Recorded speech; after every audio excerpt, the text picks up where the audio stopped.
together.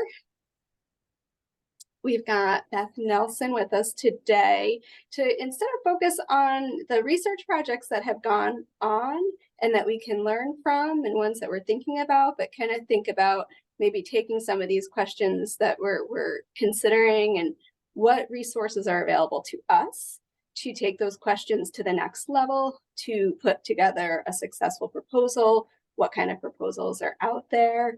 And it's something that we're working on, but sometimes it's nice to hear a little bit more about the resources that are out there. So that would be great to invite Beth from SARE to give us a really nice overview of what SARE offers us, because we throw around the acronym SARE a lot, but it actually encompasses so much more than I think maybe some of us realize. So Beth, we are so thrilled to have you today. We're going to do a presentation for part of the time, but as usual, we're going to leave plenty of time for questions and discussion. So please feel free, if you have a question that comes up, to drop it in the chat and we'll get to it during the presentation. And Beth, it's completely up to you if you want to take questions that are in the chat or throughout the presentation, or wait till the end. And you just let me know when you want your slides advanced. Well, thank you. And I'm thrilled to be here, and it's up to you when you want to take questions. So it's very informal. So if you want to, I will tell you, I am not a multitasker. So if I'm focused on looking at the slides and talking, I won't be watching the chat. So if you want to break in and say, Beth, there's a question in the chat, that's fine. Otherwise, at the end, we can ask questions. So I do have a number of slides to go through and just plan to kind of give a SARE overview, and then talk a little bit about things that make up a good proposal, both SARE and others, and some of our other resources. Talk about how we review proposals, maybe how you can also be involved with SARE as either a reviewer.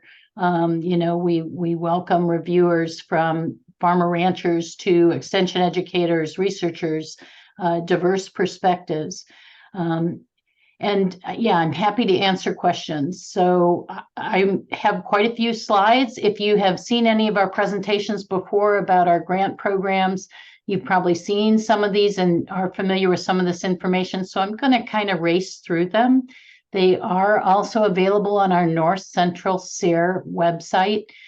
We have these PowerPoint presentations for each grant program. And so if you want more information or want to capture some of that information, I invite you to go to our website too. So go ahead, Denise, you can put the first one up. And I will also just start to say that forming this network of farmers and ranchers and researchers and extension educators who work with them, I just think is a fabulous idea. It fits very well with SARE and what we try to do, which is to fund farmer rancher driven research. Here comes your slides. And I told Denise, I'm going to be a little annoying, so I don't handle running my own slides all that well while I'm trying to do other things and not being able to see what you see. And so I'm going to be a little annoying and ask Denise to run them for me, and I'll just keep saying next slide. So I am Beth Nelson. I'm the director for the North Central region of the Sustainable Ag Research and Education Program. You can go on to the next slide. You're just gonna have to give me a sec too. All right, I'm clicking. All right, and we actually are, we've been around for about 30 years, and we are a USDA grant program. Not everybody realizes that we are a federal grant program. We're part of the National Institute of Food and Agriculture, and you can move ahead. We don't use their grant application system, which is kind of a good thing. We have our own grant application system, which we hope is simpler than grants.gov. So that makes it a little bit more accessible. This is our general mission statement for National SARE: grants and outreach to advance sustainable innovations to the whole of American agriculture. So that tells you right there that we have a very broad charge. We fund a huge range of topics. Next slide. So SARE likes to think of itself as a different kind of grant program, even 30 years after we were started. And I like this slide because I think this kind of highlights some of the things that combined together do make us a little bit more unique as a federal grant program. We are decentralized, and basically that means we have 4 different regions, and each region has its own governing organization. So I don't make the decisions, my administrative council does. It's not an advisory committee, it's an administrative council. And they help us decide what our priorities should be and what grant programs we should be offering. And that administrative council is made up of farmers and ranchers, extension educators, researchers, nonprofit personnel, state and federal personnel. And so really does have diverse perspectives. And we think that's what makes our program really a little bit different. We are science-based. We fund farmer-driven research. We're very grassroots oriented. And so we fund practical problem-solving types of research. And I always pause and say, we know basic research is critical, but it's not what SARE funds. So we fund ideas that are likely to have an impact or be used in the field within a couple of years. We strive to be inclusive, and I think we accomplish that largely by the composition of our technical committee, of our review committees, and then our administrative council, and trying to do outreach to groups that we know USDA has not served well in the past. Next slide, please. We are primarily a grants organization, but SARE Outreach is our national arm that puts out publications and also in book form and bulletin form. And these are available on our website as PDFs for free to download. You can get the print copies of the books fairly reasonably.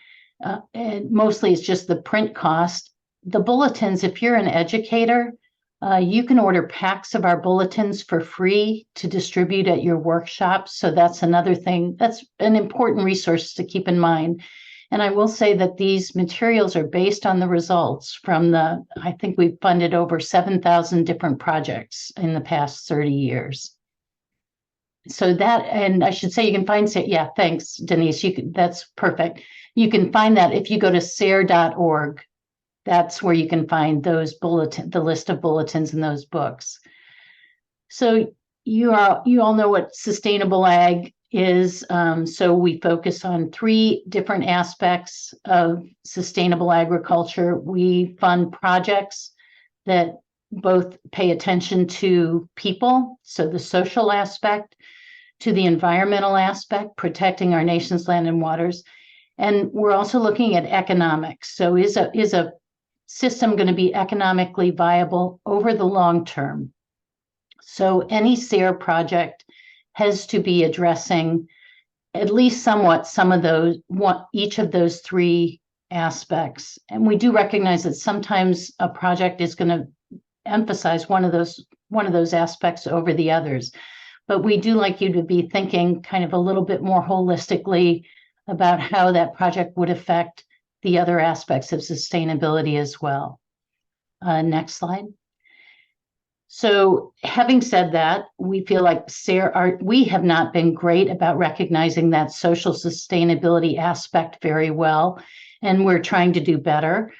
We recently had a group that got together and put together about a 6 or 7 page bulletin. It's fairly short, that talks about understanding and measuring social sustainability. So we are trying to train ourselves, train our reviewers, and also assist our applicants in thinking about that social aspect of the work that you do. And again, that's available online. Next slide. I already said we have a very broad charge, and so we fund virtually everything that sustainable ag can apply to. So sometimes that's climate change, cover crops and soil health, urban ag, pollinators, IPM, marketing, water quality, just a wide range of topics. And so probably if you're working in organic agriculture, what you're doing fits under our portfolio. But you're always welcome to call us and ask if a project you're considering doing would fit our portfolio. Next slide. So I said that our administrative council decides which programs we offer in the North Central region, which covers these 12 upper Midwest states and the tribes and nations that share that geography. And so we offer a farmer rancher grant, and that goes directly to farmers and ranchers to try an innovative idea on their farm or ranch. Research and education grants, those are our larger grants, and I'll talk about each of these really quickly.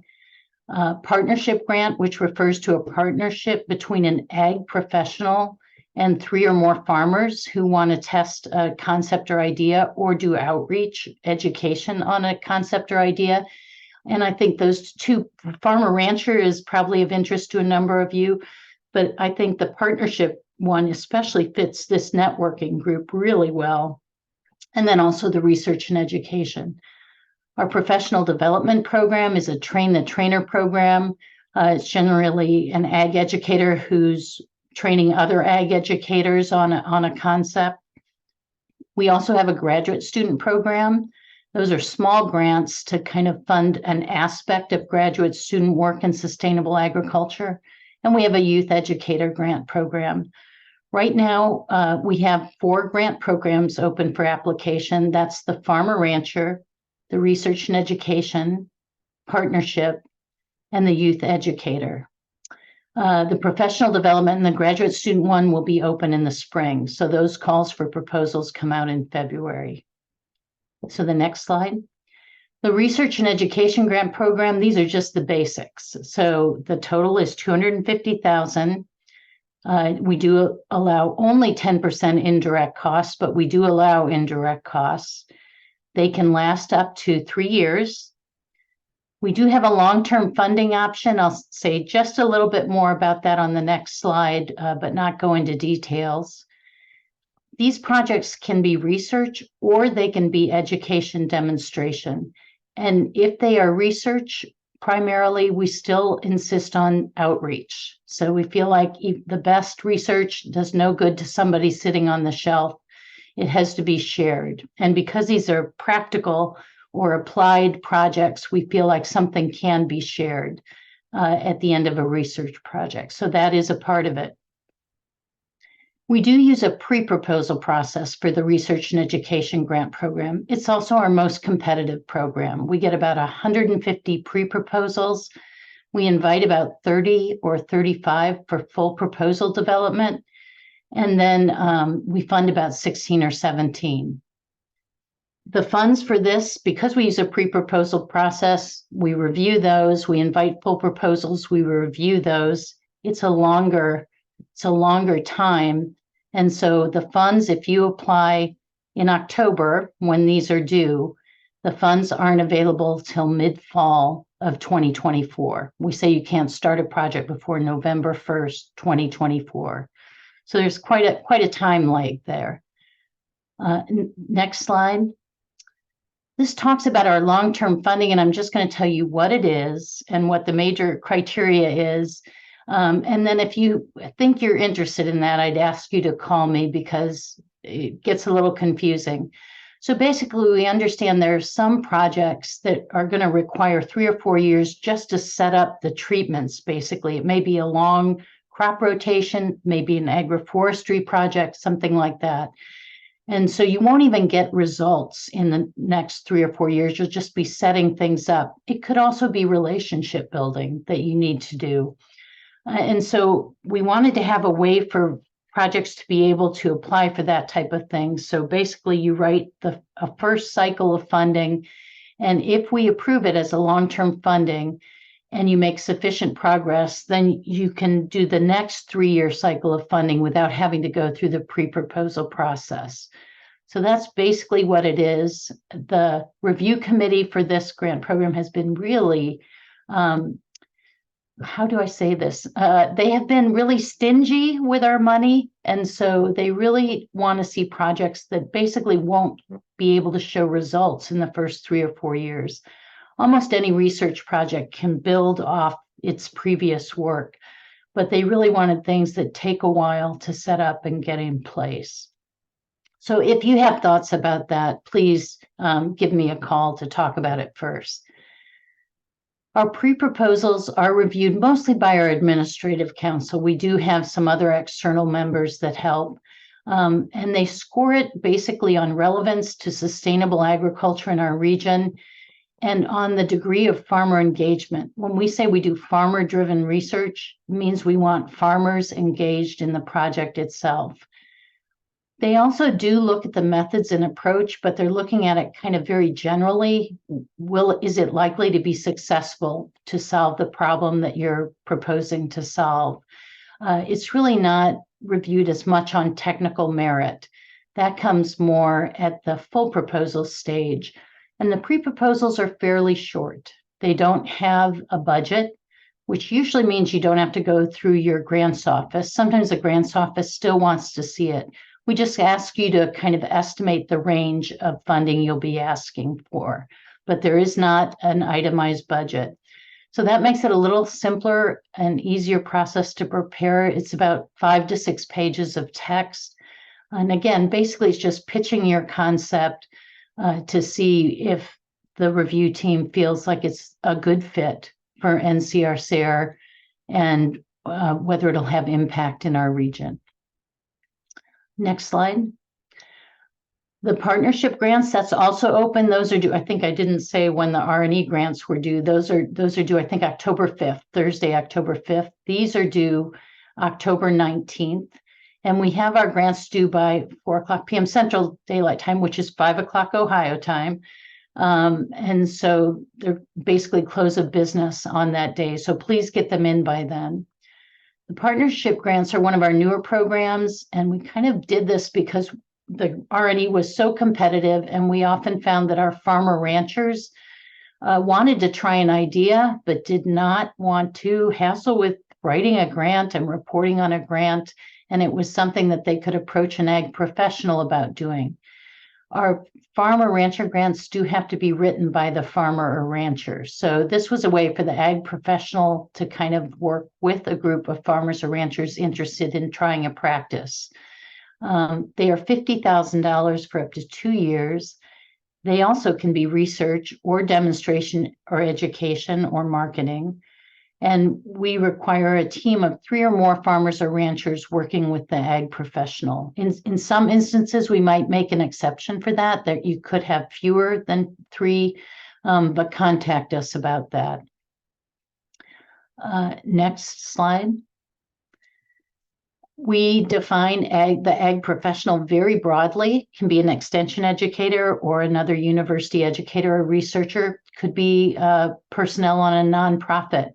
In a nonprofit organization, agency staff, a certified crop advisor, or another consultant. It can be a farmer or rancher. We know often farmers or ranchers are doing training and they serve as ag professionals, educating other farmers and ranchers.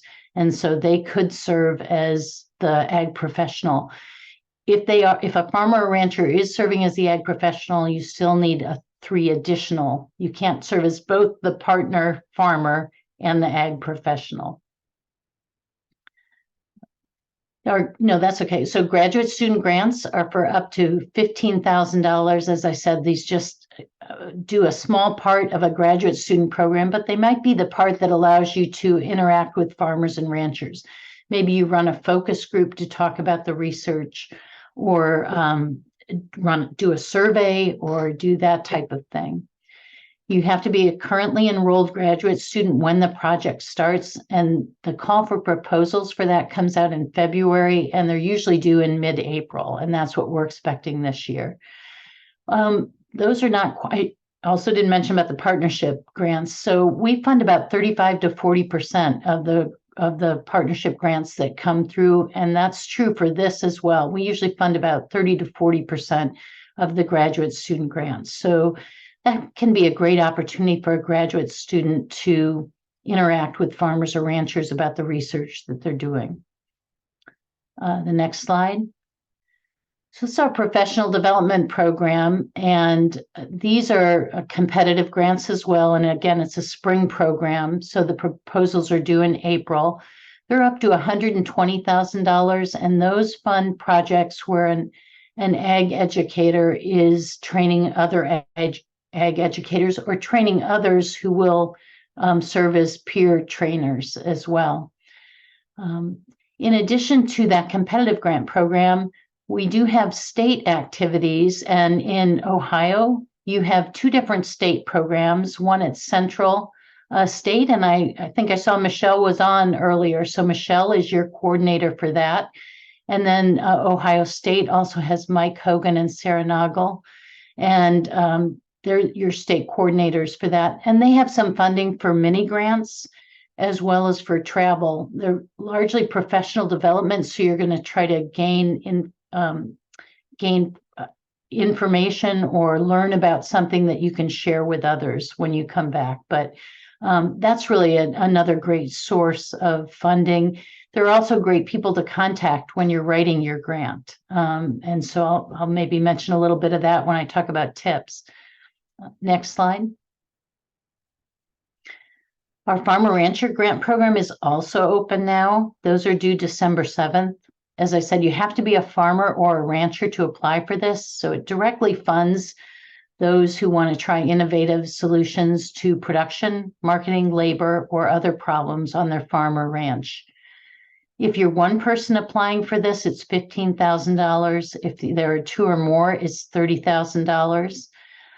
We do encourage you to link with university or nonprofit partners just to help maybe with outreach, because we do also ask for them to share information about what they've learned. And that's why this group is actually a great fit for that. That's exactly what you're doing, is networking researchers with farmers and ranchers. So this would be a really good opportunity as well. Next slide. We also have our sixth program is a youth educator grant program. We're the only region that offers this one. They're very small grants, $6,000, but they work for educators to be able to do train youth or young adults about sustainable agriculture. So a lot of summer like camp programs that are working in natural resources apply for funding for this. A lot of schools apply for funding in this program. Those are due November 9th, and the funding is available in the spring, and we fund about 15 of those projects each year. Next slide. So this is something that it's been a little bit modified, but I got this from a USDA federal grant program many years ago, and I thought it was just a really nice list of things you should do when you're applying. So first, determine if your idea fits program priorities. And then also, sometimes when someone calls, I'll say, well, it fits because we have such a broad charge, but I will say it's kind of at the periphery of what we fund. So we might fund one or two of those of the 16, each year. It's not mainstream, but it's kind of at the edge of what we fund. And you can just keep clicking through them, Denise. You want to carefully read the request for proposals, or if it's a request for applications from USDA, we call ours calls for proposals. And I do this. Maybe people don't print them off anymore, but I'll highlight the main points, mark pages, and really respond to what they say they're asking for in the proposal. I kind of laugh at this one. Develop a timeline for proposal preparation, complete well ahead of the submission deadline. And I'll remind you that these are aspirational. So we don't always do as well as we could with this. But another caution about that is often if you're putting in a full proposal, and the partnership grant is a full proposal, it does have a budget and it has to go through your administrative office, your grants office, if you're at an institution. Sometimes that can take a while. So the deadline may be October 5th or October 19th for the partnership, but you might have to have it into your grants office by the 14th or even earlier. So understand the criteria for evaluating the proposal so you know where to put the most effort. I've obviously emphasized outcomes and fitting those three aspects of sustainable agriculture. So those are, and outreach, and the fact that it's farmer driven. So those are the things I'll often tell people you want to be emphasizing in your proposal. How are farmers engaged in this work? And how are you, what's the impact going to be on socially, environmentally, and economically? Understand the review process and the reviews. And you can move on to the next slide. Write the proposal logically, make it easy to read, easy for reviewers. And I will say that because we cover such a broad range of topics, your proposal is going to be reviewed by someone who maybe doesn't have expertise in grazing. They understand science, they understand measuring things and how to set up experiments, but they may not have exact expertise in IPM or something like that. So make sure you do make it not simple, but it's written for a general agricultural audience, is what I usually say. Don't use jargon. You want to have a budget with strong justification, and there's often a narrative that goes with that. And, one question I often get asked is, how much can we spend on personnel? And I'll say there's not a limit, just you need to justify it. So if you're saying you're going to pay someone's half-time salary, are they going to be working 20 hours a week for the 3 years of the grant? So that's the kind of thing we mean by having a strong justification. Get critical input from experienced and successful colleagues. And it often can be good to have someone who's not in your field read a project, who doesn't have the background and expertise to have you more simply explain maybe some of the concepts. And you also want to have someone just proofread it to make sure that you're being clear in what you say, that you don't have typos in there. Sometimes that really puts a reviewer off, and you want everything to be in your favor. Fill out forms completely and correctly. I think now with some of the online forms we have, you can't submit unless you've done all the required forms. And I mentioned this before, make sure you allow for any institutional administrative processing so that you get that grant in on time, because we cannot make exceptions for late submissions unless there's a medical, we can make exceptions, but it really has to be a postal strike, or not even that electronically, I guess, anymore. This is really important. Don't take it personally if you're not funded. If you submit competitive grants, what is from the Princess Bride, I think they says, get used to disappointment. So, the funding rate is often 10% or, even 30%. That means 2/3 aren't being funded. And you may have a really good idea. You may get positive comments, and it just, didn't fit into what the agency was going to take that year. So take the reviewer comments into consideration, talk to the program manager if you have questions. And, if you think the comments were reasonable, try again. And even if there's something that you take issue with or you can justify, we, in each of our grant programs, I think it says, have you submitted before? How are you reacting to reviewer comments? And most grant programs do that. Reviewers really like that section. And they will often comment and say, they did a nice job of responding to reviewer comments from last year. So I think that's an important point to keep in mind. Next slide. So that some of these are going to just be driving home the message I've already made. So successful proposals are going to show relevance to the North Central region. And that's something, sometimes you have a really good program specific to your area, but especially in the research and education grant program that's so successful, you need to show how that model, you need to be willing to share that model so that it could be adopted in other areas of the North Central region, because they do look for impact across the region. You want to address our 3 broad-based outcomes, which again are social, environmental, and economic. Involve farmers and ranchers in the project. Next slide. So these are NCR SARE's outcomes: improve the economic viability, sustain and improve environmental quality, and enhancing the quality of life for farmers and ranchers, communities, and society as a whole. So make sure you say how you're aligned with those.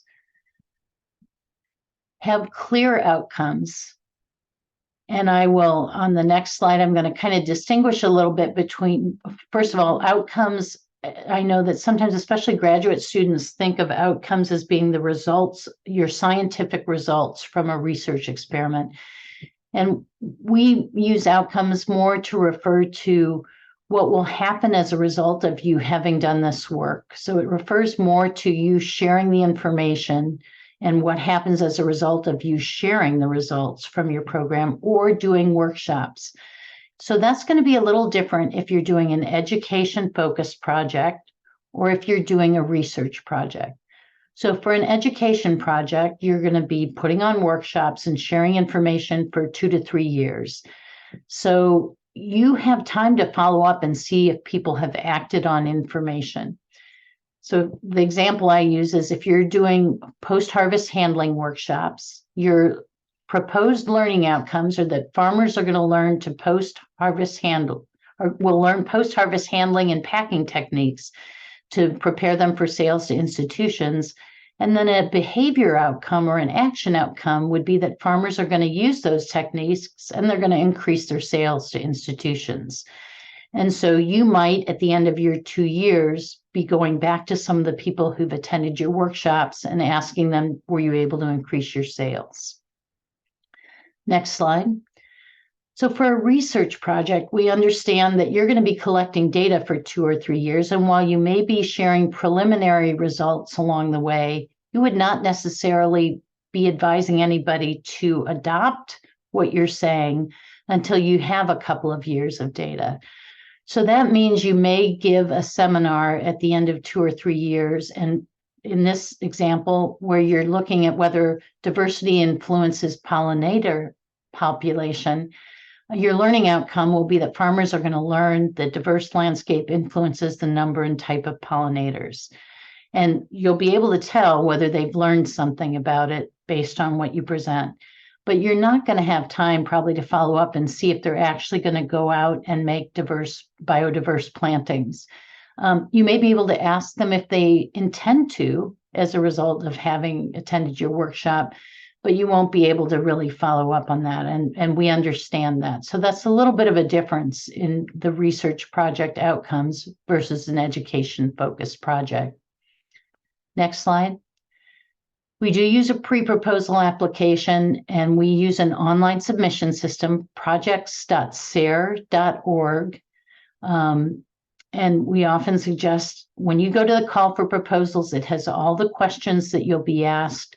And some people prefer to write a Word document based on that and then cut and paste into the different sections of the proposal, or you can go into the proposal and write there.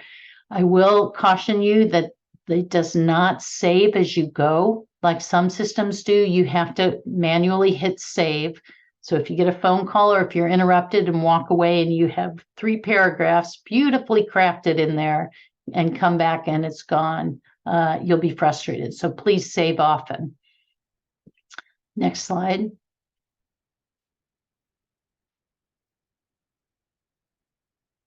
This is, I just mentioned the call for proposals. This looks a little different because now the call is open. These screenshots were from before we posted the call. So if you go to the research and education grant page or any of the grant pages for the 4 that are open, you'll see the call for proposals listed there. So the first thing you want to do is download that and read through that. The next step.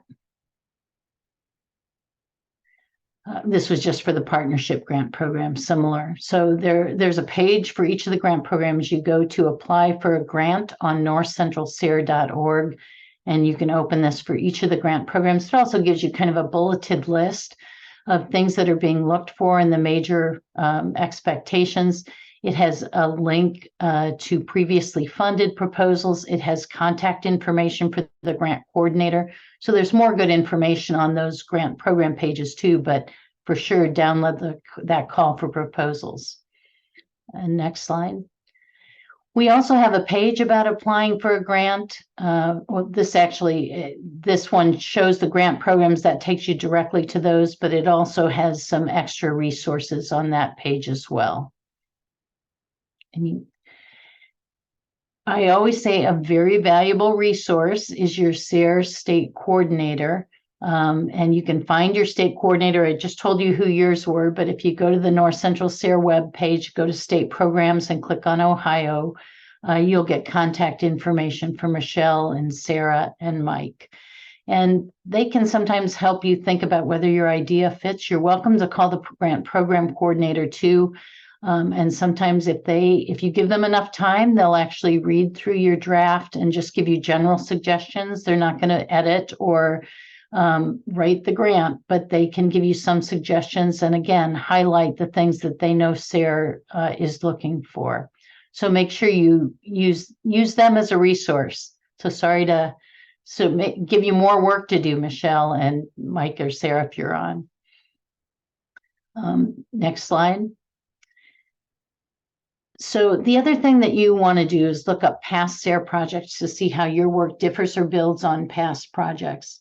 And usually, we do understand that even though someone has been growing carrots in Ohio, it may not apply to someone who's been doing that work elsewhere. If they've been growing them in Michigan, maybe you have muckier soils in Ohio. So the work needs to be done. You have different weed pressure, different climate. So just make sure that you look up what has been done and acknowledge that in the background of your grant proposal, and then say how yours builds on it. And you do that by going to projects.sare.org. It's the same system that you apply in, but you can also search and get reports from those 7,000 projects that we funded. So you'll click on search projects, and you can go to the next slide. And you get a form like this, and you can actually go through and choose, like you want to look at farmer rancher grant programs, you just want to look at what's been done in Ohio, or you can go by a keyword by plugging it into project reports. And if you go to the next slide, you'll see that gives you a list of what's been done. So this was from 2017 to 2022, looking under cover crops. All the work that's been done on cover crops. And each of those links takes you to a program report about that project. So this is the timeline for the Research and Education Grant Program that's open right now. Again, this is one I thought you'd be particularly interested in, due October 5th. You'll be notified for a full proposal in February. Full proposals due in April. And then decisions are made in July and you'll be notified. And then the funds are available November 1st, 2024. And the next slide, I think, is the partnership one, which again, I thought you would be interested in. October 19th is the due date. You'll be notified in early February. Those funds are available April 1st. So that's a little bit quicker turnaround because it's not a pre-proposal. So that's another good one to be thinking about. You can apply for both. And you can also apply for a farmer rancher grant. So they can't overlap. So we would have to work that out if you would be funded in multiple programs. And I think that this is the contact information for those two grant programs. Well, actually, I did put Jones on there as well. So I am the coordinator for the Research and Education Grant Program. And then I co-coordinate with Rob Myers, the Partnership Grant Program. Rob's on sabbatic leave this month. So probably contact me in September. After October 1, he'll be back and he'll be able to answer questions as well. Joan Benjamin coordinates the Farmer Rancher and the Youth Educator Grant Program.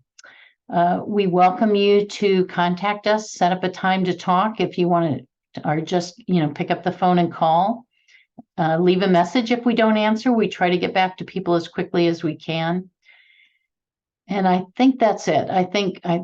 Sorry, I took a little longer than I thought I would. So are there questions? So I'm going to stop the screen share so we can see each other, and then questions, feel free to ask them, drop them in the chat, whatever you're most comfortable with.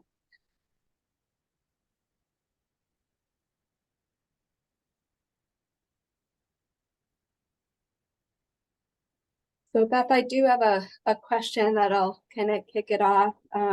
You're familiar with the Farmer Researcher Network as we've been getting going and starting to form some working groups around common topics, interests of different farmers and growers, and some of our work is being done kind of behind the scenes and some in-person workshops.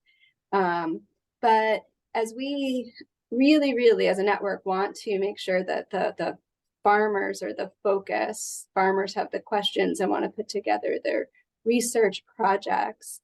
And I know you've gotten to see a lot of projects over the years with SARE, but do you have recommendations for a farmer who is partnering with a researcher, that ag professional, of how to navigate that relationship to make sure that the farmers' questions are getting answered to meet their needs versus maybe a researcher's interests? Yeah, I think so. Communication is always a little tricky, isn't it? And I think we have different goals sometimes as researchers versus farmers and ranchers. And I think one thing to keep in mind for the farmer rancher is that the funding is meant for all the grant programs to kind of try to reduce the risk of you trying a new idea or a new thing. So it may not work. I know one of the frustrations I've heard with farmers and researchers is that, researchers, we want 3 years of data. And for a farmer to use some of his valuable land to try something that didn't work last year. And so why would we do that again? That can be tricky. I wish I had Aaron Silva from Wisconsin put together a presentation at one point about doing on-farm research and partnerships and what are things that are important to do. And I wish I had that in front of me. I thought that was so great. I'm just trying to remember some of her ideas. So drawing up an agreement is one good thing to do. So that you're clear about what you want to do. Another thing that Aaron mentioned was we often say, well, it's great if the farmer rancher can, take the data and be monitoring and doing the data. And that has issues because their goal is not to get the research data. It's to make a living. So if they have to make hay when they're supposed to be collecting data, that's a conflict, and they're going to make hay. They're not going to collect the data. That has to be their priority. So she kind of felt like you almost have to you can't expect that necessarily. You at least have to have a backup plan. If they want to do the data, that's great, but you should have a backup plan, and have undergrad students or someone who are helping to do that. I wish I could remember some of her I remember that as being kind of the written, making sure you're really clear and have it in writing about what the expectations are, but also recognizing there has to be some flexibility in there as well. Excellent. Thanks, Beth. I might just reach out to Erin and see if she'd like to be a future presenter for us. That would be great. Yeah, thanks for the tip. So I do want to mention that Michelle Wallace was on the call, one of our state SARE coordinator contacts, and had to leave early, but she did drop her email in the chat if anybody wants to reach out to her. And I will say she is very, very happy to hear your pitch and share honest feedback with you that's really helpful, and look through proposals and proofread and all that. So if you don't have that contact, she has it in the chat for us also. So, does anybody else have any questions? Beth, I already had a question in the chat about getting your slides. Is that something that can be shared with this group? Absolutely. So happy to share those. And again, most of those are available for each of the individual grant programs on our website as well, with more information and more specifics. I think each of the grant programs, it goes through the actual questions you'll be asked, which you can see in the call for proposals too. But yes, you have them, Denise. You're welcome to share the slides that I sent to you. Wonderful. Thank you. So this is a recorded presentation, so it will post to the OSU Offer website where we post all of our virtual meetings, so you can review this and share this and direct anyone to it. We'll be able to share these slides with the group directly so you can reference them. And this is stuff that we want to keep in mind as we continue to develop not just the fuller farmer researcher network, but especially the working groups. And I'm using the word working groups to just describe the smaller groups of producers with common interests that are really drilling down to a question that they collectively want to answer. Our vision with this is that these working groups will be led by the farmers that have these questions, but that you have access to the researchers and extension educators to help you formulate the questions and proposals better, but we really want to see what's coming from the group and put that forward, because our big goal is developing a research agenda that covers multiple aspects of Ohio agriculture and within the organic and sustainable mindset.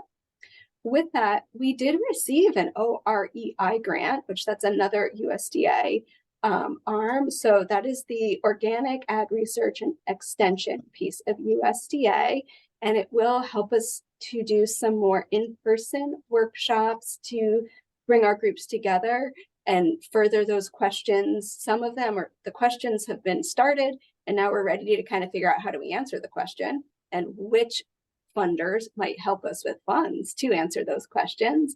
And then other questions we haven't even come up with yet. So the next workshop in person will be during the Black Farming Conference, which is on September 30th. It's on the Central State University campus. And this is an opportunity for our group to reach new producers as well. I've been following the registration, and I am blown away by how many people are interested in this topic already. So that this network is definitely one that we have lots of room to grow and form those working groups. I do know that the saving seed breeding working group is doing a smaller session within our workshop at the Black Farming Conference. Other ones are forming now, but that's our next workshop, and we'll see other conferences, or we'll see us at other conferences and events. But if there's a farmer group that you think this network would be a good pairing with to come together and do some of the farmer-led research workshops, do let myself and Cassie know as we're putting together kind of our workshop agenda. We also know we're going to have a big workshop at the main OFA conference in February. That one is set too. So we've got stuff going on. And then with this grant, exciting news with the grant, to attend some of these in-person workshops, we are funded to provide stipends to farmers to travel to come to these events.